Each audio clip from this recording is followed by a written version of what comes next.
Très bon début de semaine, madame, messieurs. Bonsoir et bienvenue à cette grande édition du journal sur Mondico Télévision, dont voici les principaux titres.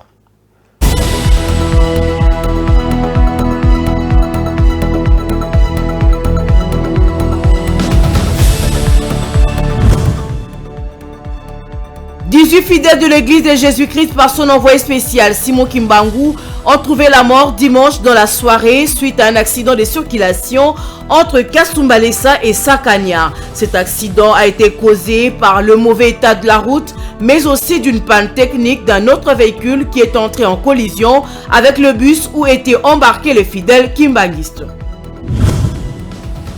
Début ce lundi 11 mars 2024 du Ramadan pour une durée de 30 jours pour tous les musulmans du monde. En République démocratique du Congo, les musulmans ont prié Allah pour le retour de la paix dans la partie est du pays en proie à la guerre d'agression imposée par le Rwanda via le M23.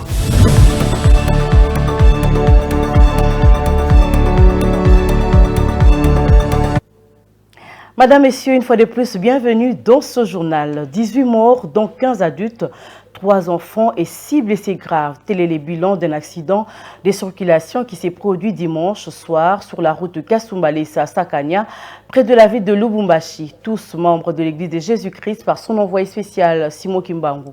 Ils revenaient d'une fête. Selon les autorités sur place, c'est une panne de frein ainsi que le mauvais état de la route qui serait à la base de ces drames. Jocelyne Massiala.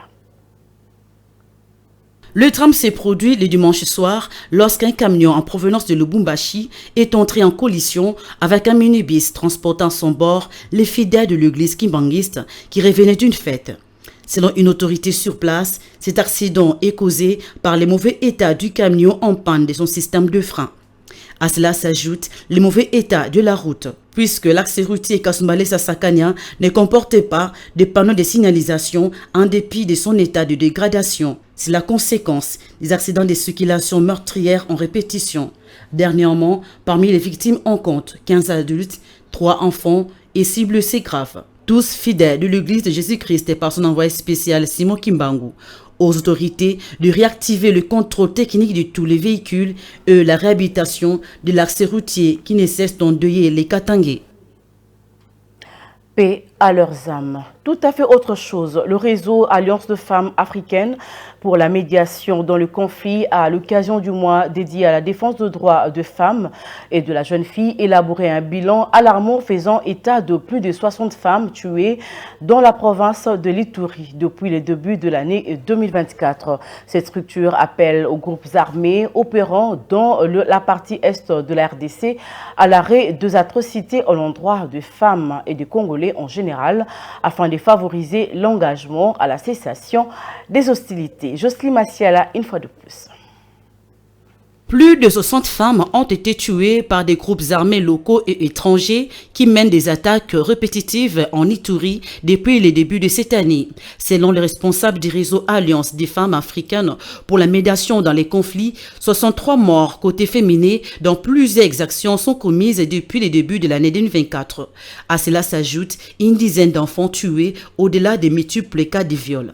Cette structure appelle les groupes armés signataires d'actes d'engagement de cessation des hostilités à saisir la main tendue du chef de l'État, Félix Antoine Tshisekedi, pour que la paix revienne en Ituri afin de permettre à la population de pouvoir vaquer librement à ses occupations.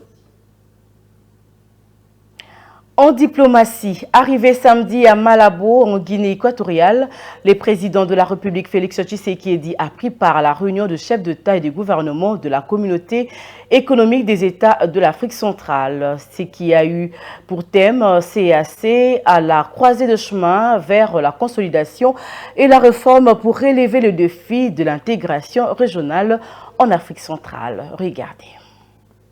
Les chefs d'État et de gouvernement de 11 pays membres participent à la session placée sous le thème de la CEAC à la croisée de chemin vers la consolidation et la réforme pour relever les défis de l'intégration régionale en Afrique centrale. Par les dirigeants de cette organisation sous-régionale figure notamment la crise sécuritaire dans l'est de la République démocratique du Congo, le rapport de la médiation de la RDC au Tchad et la proposition de la réforme avec la création de la Cour de justice communautaire. Au cours de la session ministérielle, la partie congolaise, conduite par le vice-premier ministre des Affaires étrangères Christophe Lutundula, a invité les Africains en général et la CEAC et en particulier à éviter la langue de bois, l'équilibrisme diplomatique au sujet de la situation dans l'est de la RDC. Pour la délégation congolaise, il faut construire de perspectives efficaces et rassurantes des règlements de la crise de l'Est aux multiples conséquences dévastatrices pour l'avenir de la région et ses populations. Les dirigeants du Rwanda doivent cesser d'abuser de la bonne foi de la communauté internationale et d'exploiter la tragédie du génocide rwandais dénoncée par tous,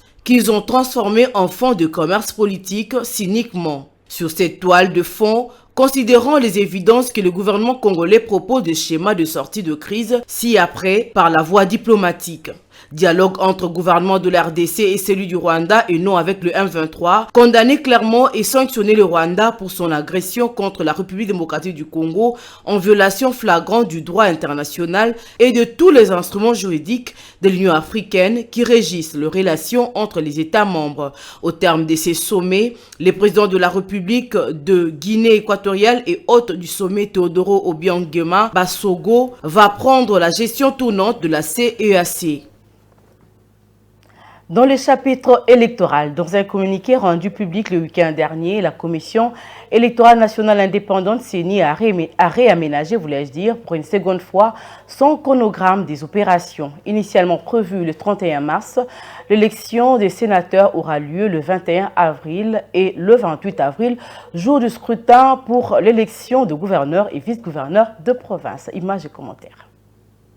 À travers un communiqué, la CENI annonce la campagne des sénateurs du 17 au 19 avril et l'élection proprement dite le 21 avril 2024. La centrale électorale dévoile ainsi la suite du chronogramme des opérations. Les contentieux de résultats provisoires de l'élection des sénateurs devant la Cour constitutionnelle est prévu le 7 mai 2024. Proclamation de résultats définitifs de l'élection de sénateurs par la Haute Cour. Du 6 mai au 26 mai 2024, installation du bureau du Sénat. Par ailleurs, pour l'élection de gouverneurs et vice-gouverneurs, le nouveau chronogramme prévoit la campagne électorale du 26 au 24 avril 2024, le 28 avril, jour du scrutin pour l'élection de gouverneurs et vice-gouverneurs de province. L'annonce de résultats provisoires par la Commission électorale nationale indépendante sera attendue du 28 avril au 12 mai.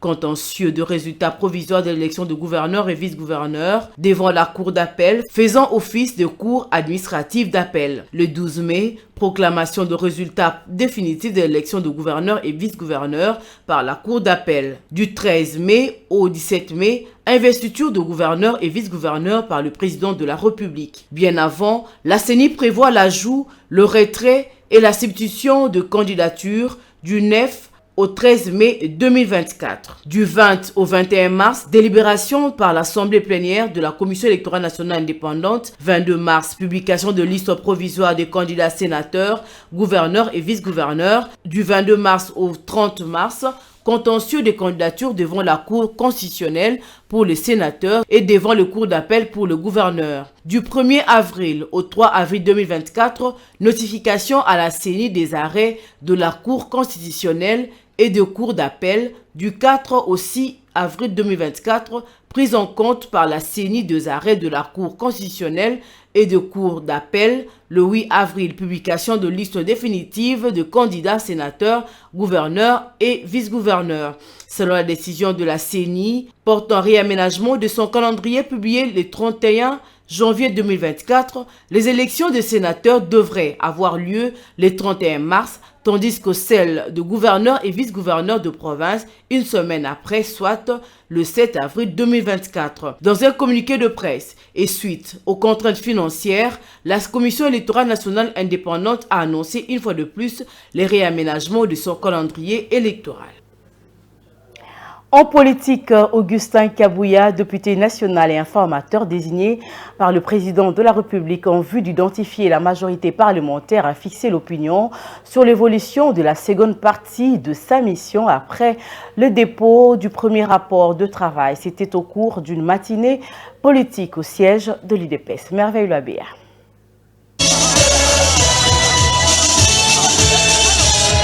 Au cours d'une matinée politique au siège de l'UDPS Tshisekedi dimanche 10 mars, le secrétaire général du parti présidentiel a rassuré qu'une grande partie de son travail a déjà été réalisée. Mais il attend la fin de contentieux électoraux au niveau de la Cour constitutionnelle pour être fixé sous les vraies forces des formations politiques au niveau de l'Assemblée nationale.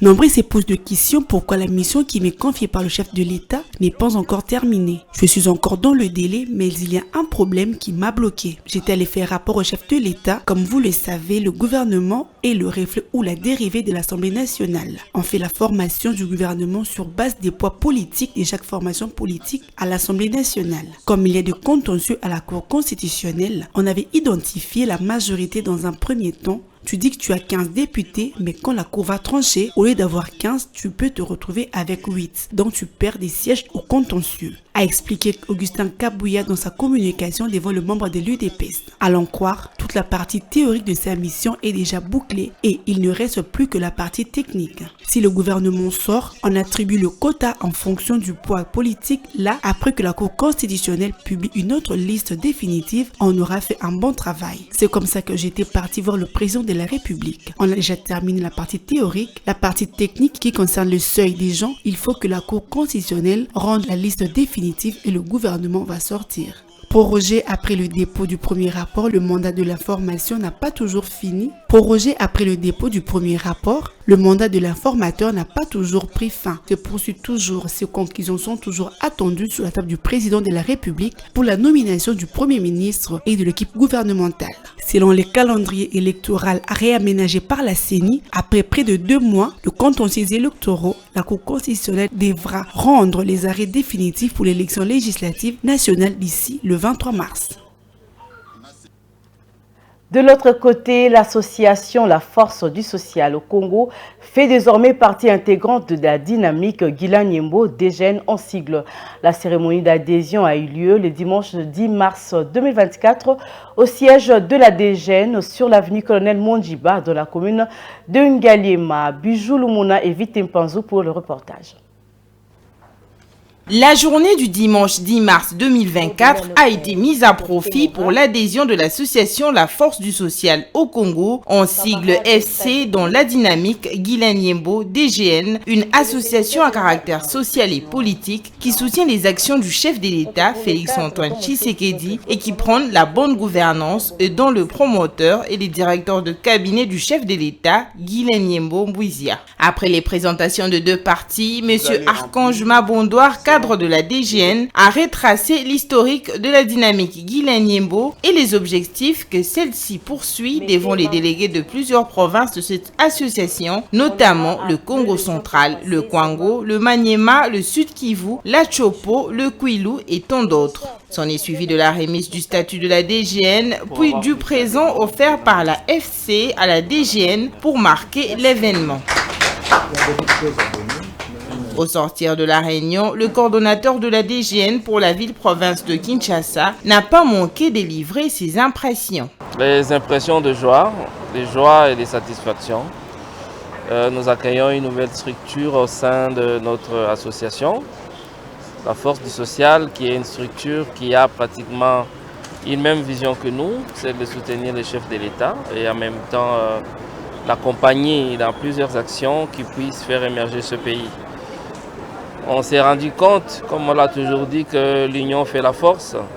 Ça fait qu'être dispersé peut-être nous affaiblit.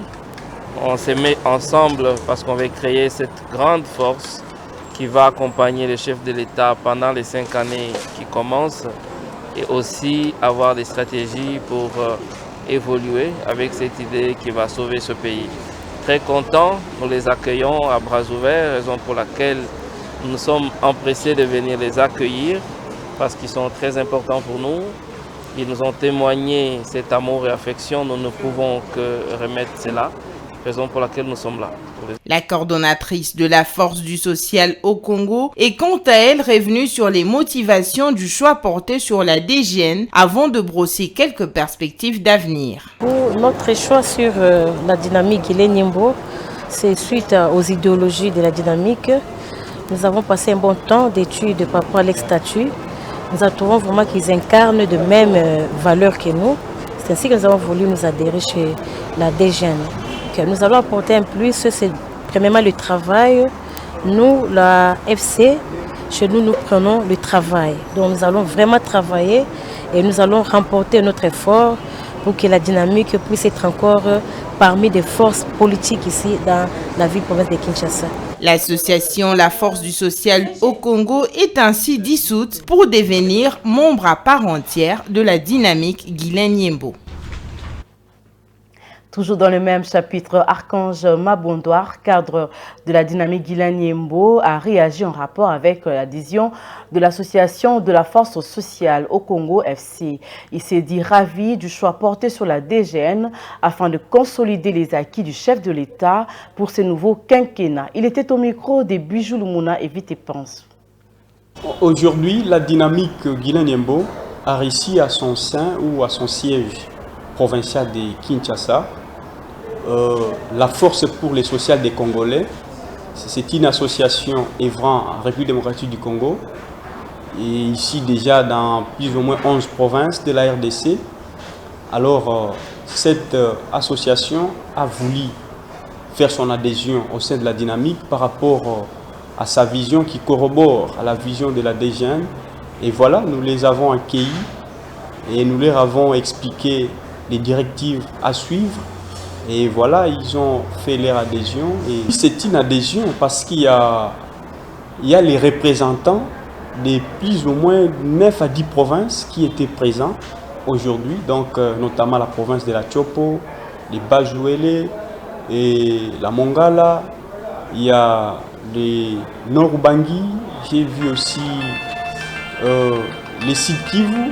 Voilà, donc ils sont là. Ce sont les gens qui viennent adhérer chez nous pour que nous fassions un. Et par rapport aux perspectives politiques, ce que vous venez de dire, nous la DGN, vous êtes les gens de la maison, vous connaissez comment nous fonctionnons. La DGN n'est pas un parti politique et ne sera jamais un parti politique, mais plutôt une ASBL qui est au sein d'un regroupement politique, qui est AABG. Voilà, donc aujourd'hui, c'est une journée quand même de joie pour nous parce qu'on a accueilli plus ou moins 500 personnes qui venaient de faire leur adhésion. Donc, ils ont compris la mission de matérialiser la vision du président de la République, son Excellence, Félix Antoine Tshisekedi Tshilombo. De l'autre côté, du côté de Ensemble pour la République, la communication du porte-parole des FARDC sur la présentation de 2 députés provinciaux d'Ensemble pour la République comme étant des alliés du 1-23 n'a pas laissé indifférent le parti de Moïse Katumbi. Son secrétaire général Dieudonné Bolenguetenge a tenu à rassurer l'opinion que le parti Ensemble n'est ni de près ni de loin mêlé à la rébellion et au malheur qui en résulte. Ensemble pour la République reste respectueux de lois et de textes du pays. La communication de forces armées de la RDC n'a pas laissé indifférente le parti politique Ensemble pour la République. Dans une déclaration faite le samedi 9 mars 2024, Dieudonné Bolenguetenge, secrétaire général du parti, a précisé qu'Ensemble pour la République n'est ni de près ni de loin mêlé à la rébellion et au malheur qui en résulte. Ensemble pour la République, parti politique créé le 19 décembre 2019 et reconnu ou enregistré par le ministère de l'Intérieur le 20 novembre 2020, ne pouvait pas avoir de députés en 2018 puisqu'il n'existait pas. Monsieur Alain Aliongera a été fait député provincial en 2018 dans le siège d'une élue du parti AARC de FCC, qui lui a laissé son siège provincial en territoire de Walikale. Il n'a jamais eu de lien avec Ensemble. Notre parti est cité dans son cas pour des raisons incompréhensibles. Soit c'est clairement avec l'intention de diaboliser et nuire à notre crédibilité, soit notre armée est mal renseignée et ce serait très grave en cette période de guerre. Quant à M. O.P. Kibuya Sabini, élu député provincial du territoire de Rutshuru sur la liste du regroupement politique MS aux élections de 2018, aucune certitude n'établit qui se serait présenté sur une liste d'ensemble comme les élections de 2023 n'ont pas eu lieu dans le Rutshuru, étant donné que d'autres acteurs politiques issus de la même souche que lui ont opté pour d'autres organisations au moment de la compétition dans leurs fiefs respectifs. Ensemble pour la République dénonce tout de même la politique de 2 poids 2 mesures lorsqu'il s'agit de présumés complices avec l'ennemi. Dieudonné Bolinguetenge révèle certains complices avec les accointances avec le pouvoir ne sont pas cités par l'armée congolaise et d'autres ont même rejoint l'AFC de Corneille Nangaa. Dans un autre registre, la question de l'absence d'équipement et d'action préventive plutôt contre la montée des eaux du fleuve Congo avait été abordée lors de la 128e réunion du Conseil de ministres. Félix Tshisekedi, chef de l'État, a demandé au gouvernement de prendre les dispositions pour rendre disponible le fonds sollicité par la RVF pour baliser plutôt et le dragage de voies fluviales. Regardez.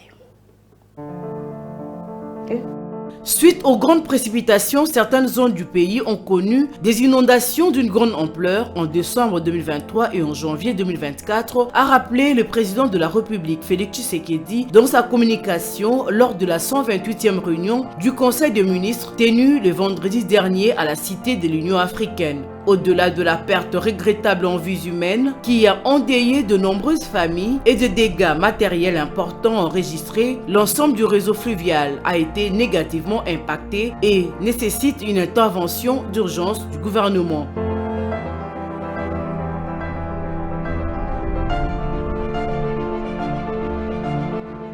Parlant des actions urgentes à mener, le président de la République a évoqué les traçages d'une nouvelle route de navigation avec un balisage adéquat étant donné que l'ancien tracé a été fortement perturbé par le déplacement de bancs de sable durant la période de fortes crues et des inondations. Les dragages est également nécessaire pour faciliter l'accès à certains points. La crue exceptionnelle du fleuve et les inondations qui ont suivi ont laissé un lourd tribut. Selon le dernier chiffre fourni par Samuel Roger Kamba Moulamba, ministre de la Santé publique, Hygiène et Prévention, 221 personnes ont perdu la vie et 625 autres ont été blessées. Un total de 282 665 ménages a été touché par cette catastrophe. Les dégâts aux infrastructures de base sont également considérables. On compte 67 519 maisons, 1528 écoles,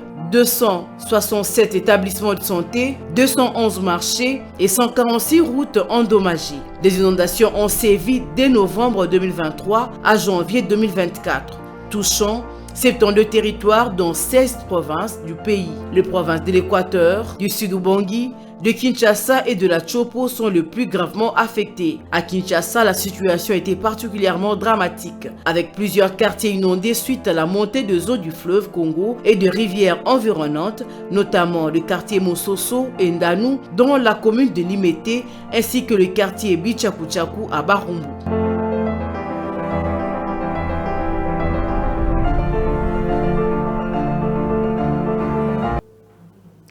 Je l'avais annoncé en titre, à l'instar de plusieurs pays musulmans du monde, les croyants de la RDC ont débuté ce lundi 11 mars 2024 la période du Ramadan qui va s'étaler sur 30 jours. La mosquée Istikamat, située dans la commune de Lingwala, les croyants musulmans se sont retrouvés à 13h pour la prière journalière.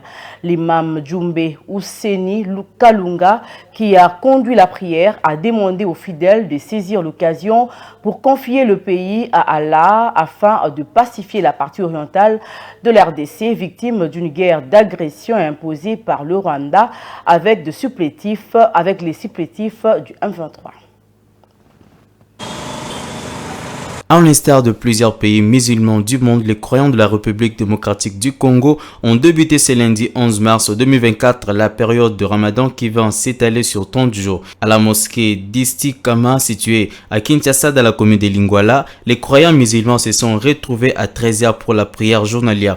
Ici, l'imam Djumbe Ouseni Kalungu, qui a conduit la prière, a demandé aux fidèles de saisir l'occasion de ces mois du calendrier islamique pour confier les pays à Allah afin afin que, croit-il, puisse pacifier la partie orientale de la République démocratique du Congo, victime d'une guerre d'agression lui imposée par le Rwanda avec le supplétif du M23.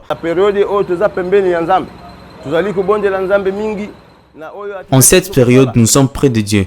Nous sommes en train de prier par rapport à ce qu'il nous a demandé de faire. Nous avons la certitude que tout ce que nous lui demanderons, il va l'accomplir, surtout par rapport aux difficultés que nous avons dans notre pays du côté Est. Avec cette guerre qui nous tracasse, c'est ainsi que nous demandons à Dieu de nous aider, qu'il nous donne la paix, qu'il nous épargne de tous les problèmes nous est imposés par les ennemis. À toute la communauté islamique de la République démocratique du Congo, l'imam Djoundé Isseni Kalungu a recommandé la consécration de la prière pendant cette période particulière pour bénéficier des grâces. Il a aussi rassuré les autorités du pays du soutien et de l'accompagnement spirituel de la communauté islamique. À mes frères musulmans, je dis qu'ils doivent savoir que nous sommes à une période particulière. Chacun doit se donner le jour. Les jours sont comptés, 30 ou 29 jours. Profitons-en car c'est une chance qu'être pendant cette période. Nous ne savons pas si on aura encore cette occasion. Comme Dieu nous l'a envoyé cette période, saisissons cette occasion, faisons un effort de ne pas laisser passer comme ça. Je profite par cette occasion pour transmettre aux autorités du pays qu'elles sachent que nous les soutenons dans le travail qu'elles font, car nous n'accepterons jamais que l'ennemi puisse nous envahir. C'est une très mauvaise chose. Nous sommes derrière les autorités à notre manière en enseignant le peuple. Quatrième pilier de l'islam sur les 5 que compte cette religion, le ramadan est considéré par le musulman comme une période bénie et sacrée qui rappelle la révélation du Coran au prophète Mohammed. Pendant cette période, les fidèles musulmans doivent s'abstenir de manger, de boire, de fumer, de se parfumer et d'avoir les relations sexuelles entre le lever et le coucher du soleil. Voilà, nous sommes arrivés à la fin de cette édition du journal. Mais avant de nous quitter, place au rappel des titres.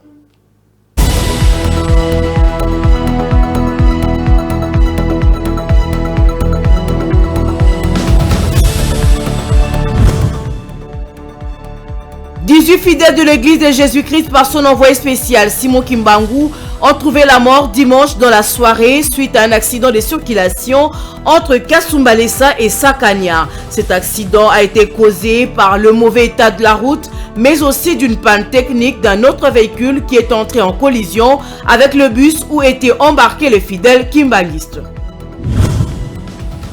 Début ce lundi 11 mars 2024 du Ramadan pour une durée de 30 jours pour tous les musulmans du monde. En République démocratique du Congo, les musulmans ont prié Allah pour le retour de la paix dans la partie est du pays en proie à la guerre d'agression imposée par le Rwanda via le M23.